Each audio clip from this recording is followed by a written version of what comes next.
Hello everyone, কেমন আছো তোমরা সবাই? অনেকদিন পর আমি গ্রামের বাড়িতে এসেছি আর সঙ্গে আমার মাসির মেয়েও আমাদের বাড়িতে বেড়াতে এসছে, তাই ভাবলাম একটা দিন একটু ওকে নিয়ে বেরোনো যাক। আর সামনে যে স্কুটি চালাচ্ছিল সে আমার পাড়ার একটা দিদি, তাই দিদিকে বললাম চল একটু কৃষ্ণনগর বাবল টি ক্যাফে থেকে ঘুরে আসি, কারণ ওই ক্যাফেটায় যাওয়ার আমার খুবই ইচ্ছে ছিল অনেক দিন ধরে। দিদিকে ঘুরতে যাওয়ার কথা বললে তো ও একেবারেই এক পায়ে রাজি। ওকে আমি বললাম যে সানডেতে চল, ও বলছে না সানডেতে যাবো না, আজই চল। তাই যেই ভাবা সেই কাজ, তিনজনে মিলে তো ফার্স্টে বাজার কলকাতাতে ঢুকে পড়ি শপিং করার জন্য কিছু, তারপরে আমরা যাব ক্যাফেতে। দেন তো ওখান থেকে 2-3টে ড্রেস আমি নিই, আর আমার দিদিও কিছু ড্রেস ট্রায়াল দিয়েছিল, কিন্তু ওর সেটা ফিটিংসে হয়নি বলে ও আর নেয়নি সেই ড্রেসগুলো। আমাদের না কোনো প্ল্যানিংই ছিল না যে আমরা শপিং করব। আর কি বলতো, মেয়েদের তো শপিং মল দেখলে মনে হয় যেন এই চল একটু ঘুরে আসে, ওই ঘুরে আসতে গিয়েই পুরো টাকা শেষ ওখানে। যাই হোক, এরপর তো আমরা ওখান থেকে টোটো করে চলে যাই আমাদের মেইন লোকেশনে, মানে যেটার উদ্দেশ্যে আমাদের বাড়ি থেকে বেরোনো আর কি।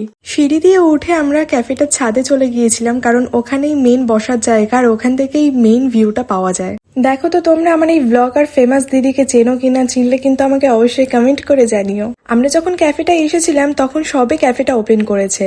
দেন সবকিছু গুছিয়ে যখন লাইট গুলো জ্বালালো তখন তো ভিউটা আমার হেভি লাগছিল, আর সব থেকে বড় কথা ফটোগুলো আমাদের হেভি আসছিল। কিন্তু আমরা ওখানে অর্ডার করেছিলাম 3টে ফিশ বল আর 3টে বাবল টি। তিনজন 3 রকমের ফ্লেভারের অর্ডার করেছিলাম। আমারটা ছিল চকলেট মিল্কশেক, আর বোনেরটা ছিল স্ট্রবেরি, আর দিদিরটা ছিল ম্যাঙ্গো। আমি একদমই অনেস্ট রিভিউ দিচ্ছি যে আমি যে ড্রিঙ্কটা করেছিলাম সেটা হচ্ছে মিল্ক শেকের ছিল আর চকলেটের ছিল।